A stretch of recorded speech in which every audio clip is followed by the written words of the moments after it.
প্রশ্ন হচ্ছে যে এসিএল ইনজুরি কিভাবে হয়। এসিএল ইনজুরি যেটা বললাম যে অ্যান্টেরিয়র ক্রুশিয়েট লিগামেন্ট ইনজুরি, নিয়ের একটা ইনজুরি, এটা সাধারণত খেলার সময় হয়ে থাকে, এই জন্য এটাকে স্পোর্টস ইনজুরিও বলা হয়। তবে শুধু যে খেলাতে ইনজুরিটা হয় তা কিন্তু না, বিভিন্ন অ্যাক্সিডেন্টের ক্ষেত্রেও হতে পারে। রোড ট্রাফিক অ্যাক্সিডেন্টে হয়ে যায় এই ইনজুরি হয়, এবং দেখা গেছে যে মোটর ভেহিকেল অ্যাক্সিডেন্ট, মোটর সাইকেলের যে অ্যাক্সিডেন্ট হয়, এটাতে কিন্তু এই ইনজুরিটা মানে হয়, এবং তার সাথে অন্য লিগামেন্টেরও ইনজুরি হয়।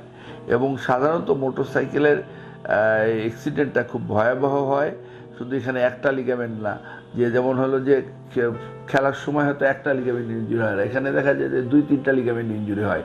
এই জন্যই আমি সবাইকে আহ্বান করব যে যারা মোটরসাইকেল চালান তারা যেন সাবধানে চালান, যেন এইসব ইনজুরি থেকে বাঁচা যায়, আরোহীরা যেন ইনজুরি থেকে বাঁচতে পারে। তো এইটা একটা কারণ। আর আরেকটা কারণ হচ্ছে যে হঠাৎ আপনি একখান থেকে পড়ে গেছেন, পড়ে যাওয়ার পরে আপনার একটা টুইস্টিং ইনজুরি হাঁটুতে হলো, সেই ক্ষেত্রেও কিন্তু এইরকম ইনজুরি হতে পারে, এসিএল ইনজুরি হতে পারে।